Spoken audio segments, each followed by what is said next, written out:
Ju përshëndes të gjithëve, do të jemi së bashku në këtë edicion informativ me mua, Ernida Luzi. Bizneseve do të falen afër 777 milion euro gjoba dhe kamat vonesa që janë pjesë e totalit të stokut të detyrimeve tatimore. Peshën më të madhe të tyre e zë Tatim Fitimin, ndjekur nga TVSH-ja dhe sigurimet shoqërore.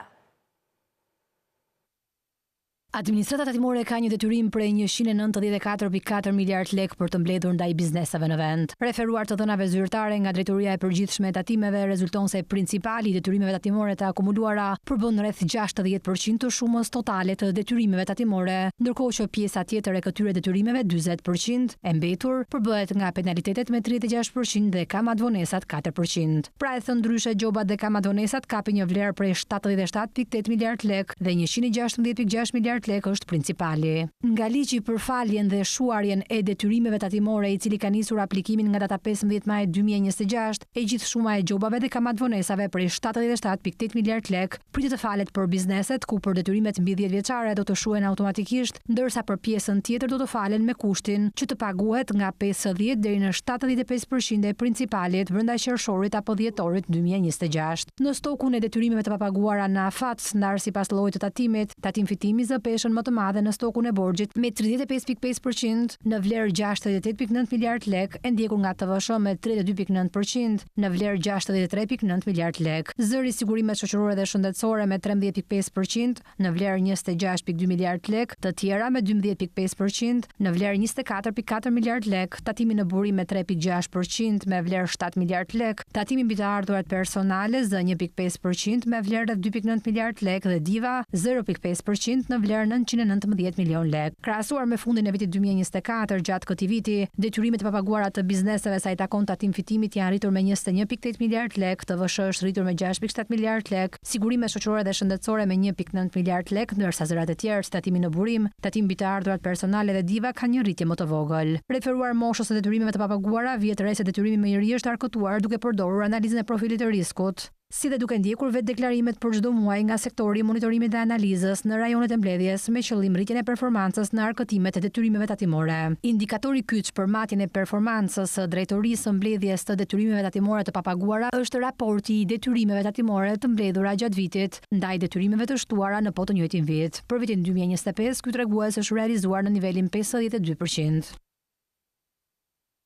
Importet e mishit në Shqipëri arritën në prill 2026 nivelin e dytë më të lartë të regjistruar në 2 dekadat e fundit, ndërsa prodhimi vendas vijon të bjerë. Rritja nuk lidhet vetëm me çmimet, por edhe me sasinë, ndërkohë Brazili mbetet furnitori kryesor. Shqipëria po mbështetet gjithnjë më shumë te mishi importuar në një kohë kur prodhimi vendas po të kurrë dhe sektori blegtoral po humbet gradualisht kapacitetet prodhuese. Të dhënat zyrtare tregojnë se gjatë muajit prill të vitit aktual, importet e mishit dhe të brendshmeve të ngrënshme arritën në rreth 894 milion lek, niveli i dytë më i lartë historik regjistruar ndonjëherë për një muaj në 20 vite. Rekordi absolut mbetet korriku i vitit 2025, kur importet prekën rreth 950 milion lek. Rritja nuk lidhet vetëm me çmimet, por edhe me sasitë e importuara. Në prill pesha e mishit të futur nga jashtë arriti në mbi 5 milion kilogram, niveli më i lartë i viteve të fundit. Kjo tregon se tregu shqiptar po mbështetet gjithmonë më shumë te furnizimi nga importi për të mbuluar kërkesën e brendshme. Paralelisht është rritur edhe çmimi mesatar i mishit të importuar. Të dhënat tregojnë se çmimi mesatar për kilogram arriti në rreth 178.6 lek në prill të vitit aktual, nga rreth 153.4 lek për kilogram në të njëjtin muaj të një viti më parë. Rritja e importeve vjen në një periudhë kur prodhimi vendas po ndjek drejtimin e kundërt. Sipas të dhënave, prodhimi total i mishit në Shqipëri zbriti në rreth 130.000 tonë në vitin 2024, niveli më i ulët regjistruar në 2 dekadat e fundit. Pas kulmit prej mbi 161.000 tonë është regjistruar në vitin 2018, prodhimi vendas ka hyrë në një rënje të vazhdueshme. Vetëm gjatë periudhës 2018-2024, prodhimi i mishit ra në më shumë se 31.000 tonë, ose rreth 19%. Rënja e prodhimit lidhet me tkurrjen e numrit të bagtive, kostot më të larta të fermerëve, emigrimi në zonat rurale dhe vështirësitë për të mbajtur aktivitetin blegtoral fitimprurës. Në muajin prill, Brazili rezultoi furnitori kryesor i importeve për këtë kategori produktesh, duke dhënë rreth 45% të totalit, pasi renditen Shtetet e Bashkuara me 12.5%, Italia me 8.2% dhe Greqia me 8%, ndërsa Paraguay mbajti rreth 6.3% e importeve. Pjesa tjetër e tregut u nda mes vendeve të tjera si Serbia, Spanja, Holanda dhe Maqedonia e Veriut, me pesha dukshëm më të vogla. Në muajin prill, Shqipëria ka regjistruar rritjen më të lartë të fluturimeve komerciale në Europë me 219.6% më shumë krahasuar me periudhën para pandemisë, sipas të dhënave të Eurostat. Rritja e turizmit dhe zgjerimi i linjave ajrore po e kthejnë vendin në një nga tregjet më dinamike të trafikut ajror në rajon dhe në Europë.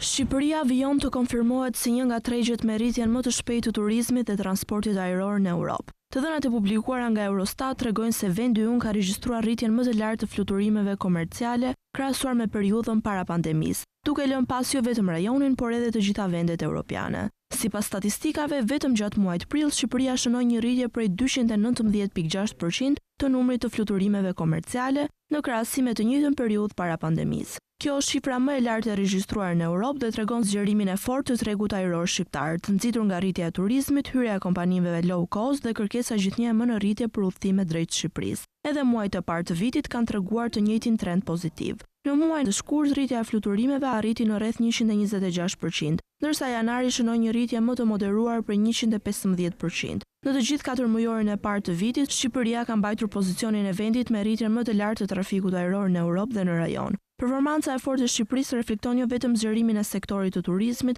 por edhe kthimin e vendit në një destinacion gjithnjë më të rëndësishëm për linjat ajrore ndërkombëtare. Shtimi i destinacioneve direkte, zgjerimi i aeroportit të Tiranës dhe interesi në rritje i turistëve të huaj kanë ndikuar ndjeshëm në këtë trend. Edhe rajoni Ballkanit ka paraqitur rezultat pozitiv në muajt e fundit. Pas Shqipërisë, Bosnia-Hercegovina renditet e dyta në rajon me një rritje prej 62.7% të fluturimeve komerciale. Serbia mban vendin e tretë me rreth 41% rritje, ndërsa performancë të mirë kanë regjistruar edhe Maqedonia e Veriut dhe Malizi, me përkatësisht 36 dhe 27% rritje të fluturimeve. Për Malin e Zi, kjo shënon një rikuperim të rëndësishëm, pasi muajt e fundit vendi kishte regjistruar një rënje të ndjeshme të trafikut ajror. Në nivel europian, pas Shqipërisë, një nga performancat më të forta është regjistruar nga Islanda, me një rritje për 126%, ndërsa rritje të konsiderueshme kanë shënuar edhe Slovakia dhe Malta, me përkatësisht 53 dhe 49%. Nga ana tjetër, jo të gjitha vendet europiane kanë ndjekur të njëjtin trend pozitiv. Disa shtete kanë regjistruar rënje të ndjeshme të fluturimeve komerciale, krahasuar me periudhën para pandemisë. Slovenia rezulton me rënjen më të madhe prej 29%, e ndjekur nga Suedia, Letonia, Gjermania dhe Finlanda.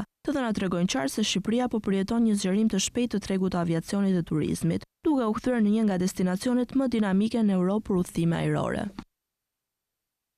Në konferencën vjetore të mikrofinancës, zëvendës guvernatorja e dytë e Bankës së Shqipërisë, Natasha Ahmetaj, deklaroi se institucionet e mikrofinancës duhet të mbështesin më shumë familjet dhe bizneset e vogla në zonat rurale apo me të ardhurat të ulta, duke ofruar këshillim financiar dhe produkte të përshtatura për nevojat e tyre. Institucionet e mikrofinancës duhet të ofrojnë këshillim financiar për kategori që nuk mbështeten financiarisht shumë nga sektori bankar tradicional, pra familjar apo biznese kryesisht në zonat rurale me të ardhurat të ulta, apo që operojnë në informalitet, me qëllim rritjen e përfshirjes financiare të tyre. Kështu është shprehur zëvendës guvernatorja e dytë e Bankës së Shqipërisë, Natasha Ahmetaj, në konferencën vjetore të 28 të Qendrës së Mikrofinancës, me temë Mikrofinanca në tranzicion është misioni në rrezik, e cila shtoi ndër të tjera se mikrofinanca duhet të ofrojë produkte që i përshtaten nevojave të tyre dhe të mos përqendrohet vetëm në kredin konsumatore. Këshillimi financiar, duke qenë se adresohet një segmentit popullsisë me nivel të ulët të njohurive mbi financën, luan një rol jashtëzakonisht të rëndësishëm për atë që quhet përfshirje financiare e përgjegjshme. Natyrisht, sikurse gjithë sektori financiar, edhe në mikrofinancë kemi produkte të reja të cilat përfshin përdorimin e infrastrukturës digjitale. Këtu përfshihet edhe kreditimi përmes kanaleve digjitale, por të gjitha këto kanale duhet të mbajnë në vëmendje së pari qëllimi për të cilin këto institucione dhe kjo industri e gjitha është themeluar, që është i shërbej eksaktësisht jo vetëm nevojave të konsumatorëve, për atë që më së shumti quhet kredi konsumatore, por duhet të ruaj fokusin. Sektori mikrofinancës ka pasur disa përmirësime rregullative që kanë pasur në fokus ofrimin e produkteve më të përballueshme apo transparencën me klientin dhe edukimin e tij. Sipas zëvendës guvernatorës, ndryshimet të reja rregullative priten në vijim. Ndryshimet rregullative natyrisht që nuk kanë përfunduar, do të shoqërohen nga ndryshime të tjera, të cilat do kenë në qendër të qëllimeve të tyre një ndarje të qartë midis aktivitetit të kreditimit, pra të asaj që ne quajmë kredit të re të mikrofinancës, nga aktiviteti menaxhimit të kredive me probleme, në mënyrë që të mos kemi keq përdorim të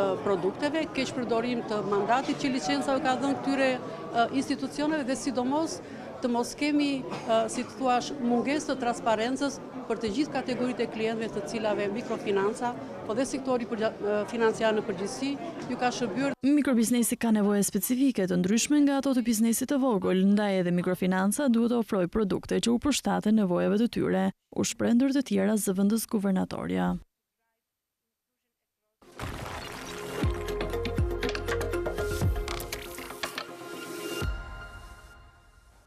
Interesi i qytetarëve shqiptar për të investuar në bono thesari dhe obligacione ka rënë për gjatë muajve të parë të 2026-s, duke sjellë më pak transaksione dhe më pak para të investuara. Ndërkohë, investitorët individual mbeten pjesëmarrësit kryesor në tregun sekondar të titujve qeveritar. Ekzistojnë disa instrumente ku shqiptarët mund të investojnë parat e tyre, një ndër to edhe tituj qeveritar. Pavarësisht se bonat e thesari dhe obligacionet janë instrumente me risk të ulët, shqiptarët vijojnë të mos shfaqin shumë interes për t'i përdorur. Sipas autoritetit të mbikëqyrjes financiare, në tremujorin e parë të 2026-s janë kryer në total 2370 transaksione nga individët në tregun primar të titujve të qeverisë, me një rënje prej rreth 18% krahasuar me tremujorin e parë 2025, kur totali i tyre ishte 2876. Një ulje e tillë e numrit të transaksioneve është shoqëruar dhe me uljen e volumit të parave të investuara në bona thesari e obligacione të qeverisë nga qytetarët. Individët kanë blerë në tregun primar, pra nga blerjet direkte për herë të parë të titujve qeveritar përmes ankandeve të organizuara nga Banka e Shqipërisë, rreth 7.8 miliard lek letra me vlerë të qeverisë. Rënja është 15% krahasuar me tremujorin e parë të 2025-s, kur totali investimeve nga individët ishte 9.3 miliard lek.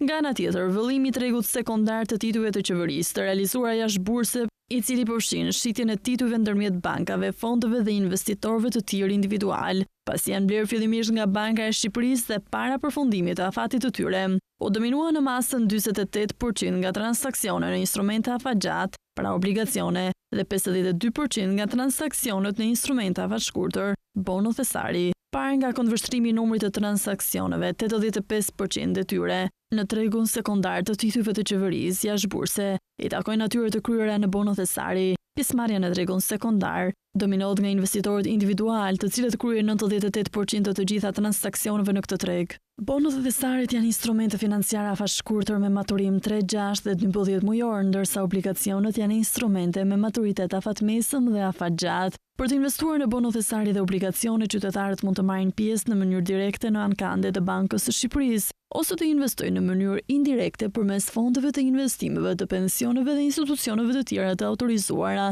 për investim në këto instrumente. Një projekt ligji Bankës së Shqipërisë për institucionet e kreditit synon të forcojë mbikëqyrjen e bankave dhe të rrisë sigurinë financiare përmes kërkesave më të forta për kapitalin, likuiditetin dhe menaxhimin e rrezikut. Ai parashikon gjithashtu më shumë mbrojtje për klientët, rregulla më të qarta për drejtuesit e bankave dhe masa për përballimin e krizave financiare e kërcënimeve kibernetike. Sistemi bankar në Shqipëri pritet të përballet me një seri ndryshimesh të rëndësishme që synojnë forcimin e sigurisë financiare, mbrojtjen e kursimeve të qytetarëve dhe afrimin e rregullave shqiptare me standardet e Bashkimit Evropian. Një nga ndryshimet kryesore të projektligjit më të ri të Bankës së Shqipërisë mbi ushtrimin e veprimtarisë së institucioneve të kreditit dhe mbikëqyrjen e kujdesshme të tyre është forcimi i rolit të Bankës tonë qendrore në mbikëqyrjen e bankave. Institucioni do të ketë më shumë kompetenca për të kontrolluar bankat, për të kryer inspektime dhe për të marrë masa ndaj institucioneve që shkelin rregullat financiare. Projektligji vendos gjithashtu kërkesa më të forta për banka që operojnë në vend. Ato do të duhet të kenë më shumë kapital rezervë, më shumë likuiditet dhe plane më të qarta për përballimin e krizave financiare. Kjo synon të shmang probleme që mund të rrezikojnë kursimet e qytetarëve apo stabilitetin e ekonomisë. Ligji prek edhe drejtuesit e bankave. Administratorët dhe aksionarët do t'i nënshtrohen kontrolleve më të forta për profesionalizmin dhe transparencën e tyre. Gjithashtu parashikohen rregulla më të detajuara për mënyrën se si bankat duhet të menaxhojnë rrezikun dhe si duhet të raportojnë informacionin financiar. Një tjetër element i rëndësishëm lidhet me mbrojtjen e klientëve. Banka do të kenë detyrime më të qarta për informimin e qytetarëve, trajtimin e ankesave dhe ruajtjen e sekretit bankar. Projektligji parashikon edhe procedura për rastet kur një bank përballet me vështirësi financiare. Në këtë rast e përcakton mënyrat e likuidimit, mbrojtja e depozitave dhe mënyra e trajtimit të kreditorëve, me synim minimizimin e ndikimit të qytetarët dhe ekonomia. Për herë të parë, dokumenti përfshin edhe rreziqe që lidhen me teknologjinë, sulmet kibernetike dhe faktorët mjedisor apo social, duke kërkuar që bankët të jenë më të përgatitura për sfidat moderne. Lufta në lindjen e mesme ka ndryshuar furnitorët kryesorë të Shqipërisë. Për lëndët djegëse për gjatë muajve mars-prill 2026, Arabia Saudite, Greqia dhe Algjeria rritën ndjeshëm peshën në tregun shqiptar, ndërsa India, Kuvajti dhe Izraeli humbën terren. Lufta në lindjen e mesme po ndryshon hartën e importeve të lëndëve djegëse në Shqipëri me zhvendosje të dukshme të furnitorëve kryesorë gjatë muajve mars-prill të vitit aktual. Të dhënat tregojnë se disa furnitorë që kishin peshë më të madhe një vit më parë kanë humbur terren, ndërsa Arabia Saudite, Greqia dhe Algjeria janë forcuar ndjeshëm. Në muajt mars-prill 2025, importet e lëndëve djegëse në vlerë dominoheshin nga India me rreth 2.37 miliard lek, pastaj rënditeshin Arabia Saudite me 1.65 miliard lek, Greqia me 1.62 miliard lek dhe Turqia me 1.35 miliard lek. Peshë të rëndësishme kishte edhe Kuvajti me rreth 1.2 miliard lek, por një vit më pas rënditja ka ndryshuar ndjeshëm. Në periudhën mars-prill të vitit aktual, Arabia Saudite u kthye në furnitorin kryesor në vlerë me rreth 6.45 miliard lek importe, gati 4 herë më shumë se një vit më parë. Greqia u rëndit e dyta me 2.86 miliard lek, ndërsa Algjeria arriti në 1.88 miliard lek. Turqia mbeti ndër furnitorët kryesor, por me rënje të lehtë në vlerë, nga 1.35 miliard lek në 1.29 miliard lek. Ndryshimi më i fortë vjet re te India, e cila nga furnitori kryesor i vitit kaluar ra në vetëm 215 milion lek importe në mars-prill 2026, me një tkurje prej rreth 91%.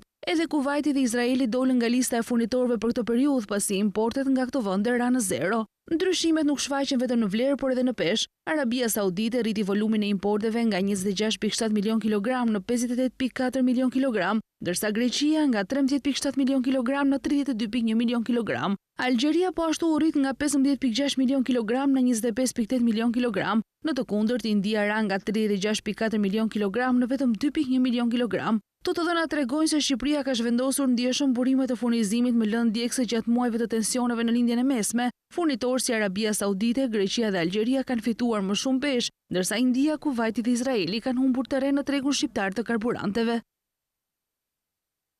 Deri në fund të vitit 2025 janë nënshkruar 7 kontrata për projekte të prodhimit të energjisë nga era, që aktualisht ndodhen në fazë studimi. Paralelisht, Agjencia Kombëtare e Burimeve Natyrore ka përfunduar shqyrtimin teknik për 5 projekte të tjera, të cilat po vijojnë procedurat për marrjen e lejeve të ndërtimit. Teksa vendi ynë ende nuk ka centrale eolike në operim, të dhënat e Agjencisë Kombëtare të Burimeve Natyrore tregojnë se interesi për investime është rritur, duke ju referuar shifrave nga Ministria e Infrastrukturës dhe Energjisë. AKBN bën me dije se janë 70 aplikime për ndërtimin e parqeve me erë, teksa potenciali për këtë burim energjie është i madh. AKBN bën të ditur gjithashtu se deri në fund të vitit 2025 janë nënshkruar 7 kontrata për projekte të prodhimit të energjisë nga era, që aktualisht ndodhen në fazë studimi. Paralelisht, agjencia ka përfunduar shqyrtimin teknik për 5 projekte të tjera, të cilat po vijojnë procedurat për marrjen e lejeve të ndërtimit. Sipas një raporti të publikuar nga ky dikaster, vendi ka potencial të konsiderueshëm për prodhimin e energjisë nga era, me shpejtësi ere që në shumë zonat e kalojnë 8 deri 9 metra në sekond. Zonat më të favorshme identifikohen për gjatëvijës bregdetare dhe krishtave malore, veçanërisht në jug të vendit. më specifikisht zonat me interes për zhvillimin e energjisë së erës, përfshin Shkodrën, Kuksin, Lezhën, Durrësin, Kavajën, Fierin, Karavastan, Vlorën, Sarandën, Korçën dhe Tepelenën. Raporti thekson se shpejtësia mesatare vjetore e erës në territorin shqiptar varion nga 3.3 deri në 9.6 metër për sekond, ndërsa zonat më të përshtatshme për prodhim ere kanë vlera mesatare nga 5.8 deri në 7 metër në sekond. Ndërkaq, sipas vlerësimeve të Agjencisë Ndërkombëtare të Energjive të Rinovueshme, Shqipëria ka potencial konkurrues për energjinë e erës deri në 7400 MW. Ndërkohë, skenari i tranzicionit energjetik i organizatës parashikon që deri në vitin 2030 vendi mund të arrijë një kapacitet të instaluar prej 616 MW energji eolike. Mbi 125.000 ankesa dhe kërkesa janë regjistruar gjatë vitit 2025 nga konsumatorët e energjisë elektrike pranë furnizuesit të shërbimit universal dhe operatorit të sistemit të shpërndarjes. Kategoria me numrin më të lartë të rasteve mbetet ajo e kërkesave për ndryshime në të dhënat e kontratës. Mbi 125.000 ankesa dhe kërkesa janë regjistruar gjatë vitit 2025 nga konsumatorët e energjisë elektrike, pranë furnizuesit të shërbimit universal dhe operatorit të sistemit të shpërndarjes, pjesë e OSHE Group, ndërsa pjesa më e madhe e tyre lidhen me ndryshimet në të dhënat e kontratave dhe çështjet e matjes së energjisë. Sipas entit regulator të energjisë, numri ka pësuar rënje me gati 8.500 në raport me një vit më parë. Kategoria me numrin më të lartë të rasteve mbetet ajo e kërkesave për ndryshime në të dhënat e kontratës me 62.836 raste. Këto kërkesa lidhen kryesisht me saktësimin e të dhënave kontraktore, ndryshimin e emrit familjar apo ndryshimin e përdoruesit të pronës. Ndërkohë, 40.537 raste lidhen me çështje të matjes së energjisë elektrike, ndërsa 18.728 ankesa janë regjistruar për faturimin. Po ashtu janë raportuar dhe 2.934 kërkesa për cilësinë e shërbimit dhe 215 ankesa për pagesa apo kreditime. Ere vlerëson se numri i lartë i kërkesave për ndryshime kontraktore tregon nevojën për përmirësim të regjistrimit fillestar të dhënave dhe forcim të mekanizmave të vetë kontrollit nga furnizuesi. Sipas këtij dikasteri, pasaktësitë në të dhënat kontraktore ndikojnë në korrektësinë e faturimit dhe në marrëdhënien kontraktore me konsumatorin. Autoveturat elektrik hybrid plug-in me 0 km përbëjnë 81.2% të totalit të mjeteve të reja të regjistruara për gjatë 4 mujorit të parë të vitit 2026. Krahasuar me periudhën janar-prill 2025, pra të një viti më parë, regjistrimet e autoveturave elektrik hybrid plug-in kanë shënuar një rritje prej 26.7%. Drejtoria e Përgjithshme e Shërbimeve të Transportit Rrugor ka publikuar shifrat mbi regjistrimin e mjeteve për periudhën janar-prill 2026, ku evidentohet një trend në rritje i automjeteve elektrik hybrid plug-in me 0 km në tregun shqiptar. Sipas të dhënave nga Drejtoria e Përgjithshme e Shërbimeve të Transportit Rrugor, autoveturat elektrik hybrid plug-in me 0 km përbëjnë 81.2% të totalit të mjeteve të reja të regjistruara për gjatë 4 mujorit të parë të vitit 2026. Ky rezultat tregon një orientim gjithnjë më të madh të qytetarëve drejt automjeteve me teknologji të avancuar, me konsum më të ulët karburanti dhe ndikim më të reduktuar në mjedis. Referuar shifrave të publikuara nga Drejtoria e Përgjithshme e Shërbimeve të Transportit Rrugor, krahasuar me periudhën janar-prill 2025, regjistrimet e autoveturave elektrik hybrid plug-in ka shënuar një rritje prej 26.7%. Ky zhvillim është një tregues i transformimit gradual të tregut automobilistik në Shqipëri, ku automjetet green po fitojnë gjithnjë më shumë terren. Kjo rritje lidhet me disa faktorë kryesor, mes të cilëve ndërgjegjësimi më i lartë i qytetarëve për mbrojtjen e mjedisit, si dhe ulja e kostove të përdorimit afatgjatë të këtyre mjeteve. Ndërkohë, tendenca në rritje e regjistrimit të mjeteve elektrik hybrid plug-in shihet edhe një si një hap i rëndësishëm drejt modernizimit të flotës automobilistike në vend dhe afrimet me standardet europiane për transportin e gjelbër. Interesi amerikanëve për të jetuar dhe për të investuar në Shqipëri po rritet me Tiranën dhe qytetet bregdetare që po tërheqin gjithnjë më shumë blerës pronash. Sipas një studimi të Invest Europa, kostoja ulët e jetesës, qëndrimi pa vizë dhe stili mesdhetar i jetesës janë arsyet kryesore që po i shtyjnë amerikanët drejt vendit.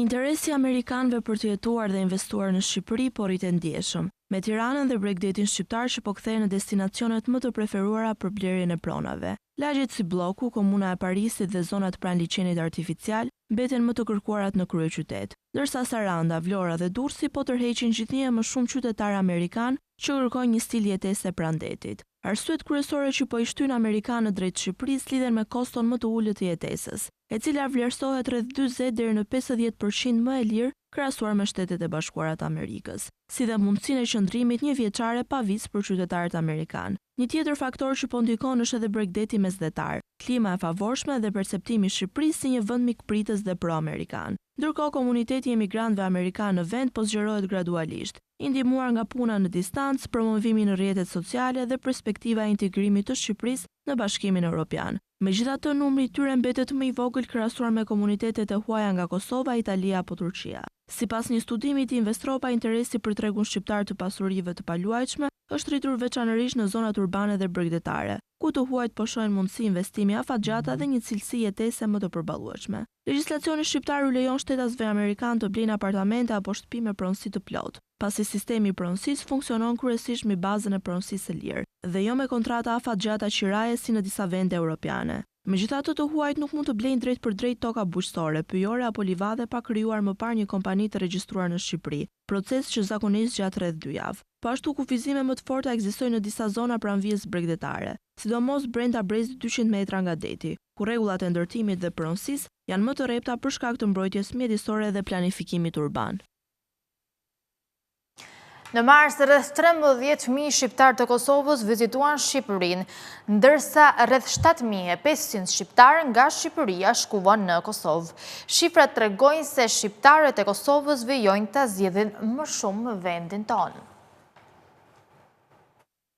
Jo vetëm vera dhe fundjavët e gjata, por shqiptarët e Kosovës po vazhdojnë ta mbajnë të gjallë turizmin në Shqipëri gjatë gjithë vitit, ndërsa marsi konfirmoi edhe një herë sa ta mbeten ndër vizitorët më besnik të tregut shqiptar. Të dhënat e publikuara nga Instat mbi strukturat akomoduese tregojnë se gjatë marsit të këtij viti mijëra qytetarë nga Kosova kanë zgjedhur Shqipërinë për pushime, udhëtime të shkurtra, takime familjare apo fundjava larg rutinës. Në hotele dhe struktura akomoduese në vend u regjistruan 108.391 vizitorë të huaj, ndërsa 12% e tyre ishin nga Kosova. Kjo do thotë se rreth 13.000 shqiptarë të Kosovës kaluan të paktën një natë në Shqipëri vetëm gjatë muajit mars. Kosova rezulton vendi i dytë me numrin më të madh të turistëve në Shqipëri, menjëherë pas Italisë, duke lënë pas tregje shumë të mëdha europiane si Gjermania, Franca apo Britania e Madhe. Fluksi i lartë i shqiptarëve të Kosovës nuk shihet më vetëm në muajt e nxehtë të verës, tashmë vizitat janë kthyer në një lëvizje të përhershme gjatë gjithë vitit, sidomos drejt Tiranës, Durrësit, Shëngjinit dhe jugut të vendit. Ndërkohë lëvizja në kaun tjetër mbetet dukshëm e ulët. Sipas statistikave të publikuara nga Kosova gjatë marsit, vetëm 7.477 shqiptarë u akomoduan në hotelet e Kosovës.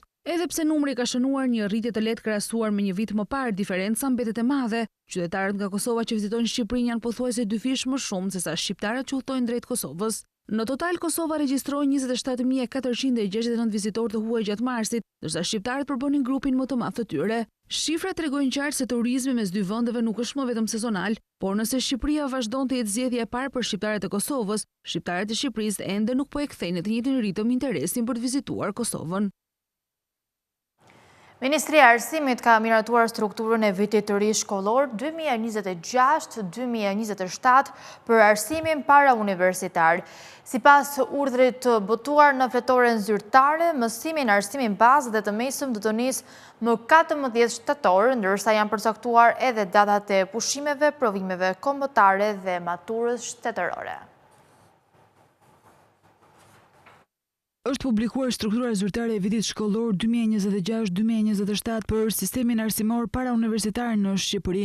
Sipas urdhrit të përbashkët të Ministrisë së Arsimit, mësimi në arsimin bazë dhe në arsimin e mesëm të lartë do të nisë më 14 shtator 2026 dhe do të përfundojë më 18 qershor 2027. Për nxënësit maturant, procesi mësimor do të mbyllet më herët, konkretisht më 4 qershor 2027, për t'i hapur rrugë zhvillimit të provimeve të maturës shtetërore, të cilat do të mbahen në periudhën 7 deri në 28 qershor, ndërkohë pushimet dimërore për të gjitha nivelet e arsimit parauniversitar do të nisin me 24 dhjetor 2026 dhe do të zgjasin deri më 4 janar 2027. Për arsimin bazë janë parashikuar dhe pushime pranverore nga data 29 mars deri në 2 prill 2027. Sipas dokumentit të botuar në fletoren zyrtare, provimet kombëtare të arsimit bazë do të zhvillohen nga 21 deri më 30 qershor 2027. Edhe në arsimin profesional, janë përcaktuar datat e nisjes së mësimit dhe të provimeve përfundimtare. Mësimi do të nisë më 14 shtator për shumicën e strukturave arsimore profesionale, ndërsa për disa programe të arsimit pas të mesëm,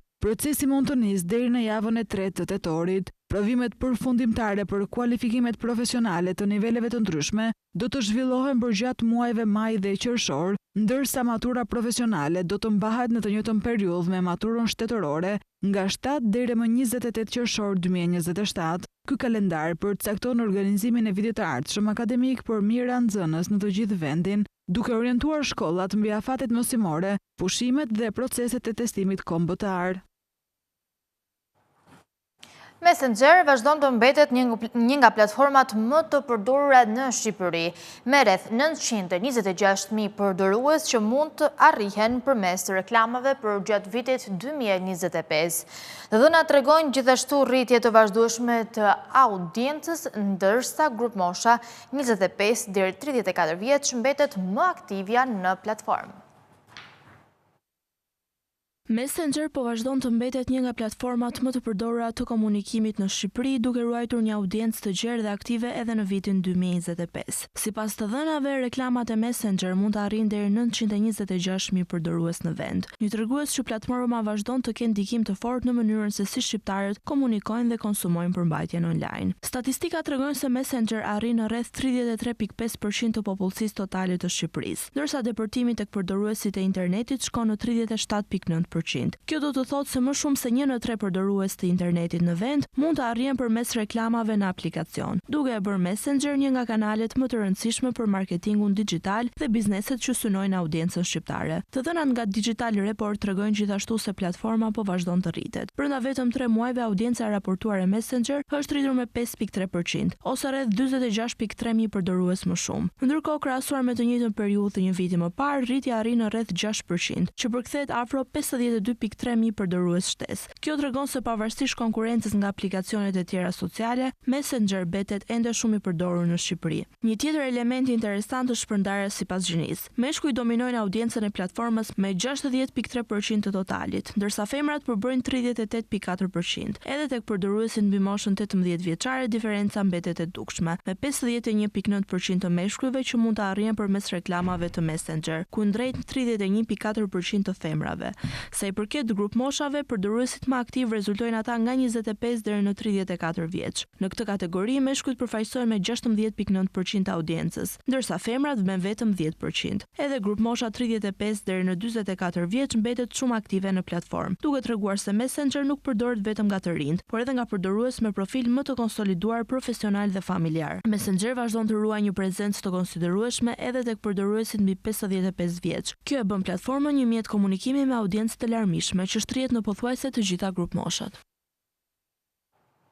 Kemi mbërritur në fund të këtij edicioni informativ. Për më tepër informacione mund të klikoni në faqen tonë të internetit skantv.al, ku mund të gjeni gjithçka mbi ekonominë, bankat, sigurimet, tërheqjet financiare e të tjerë.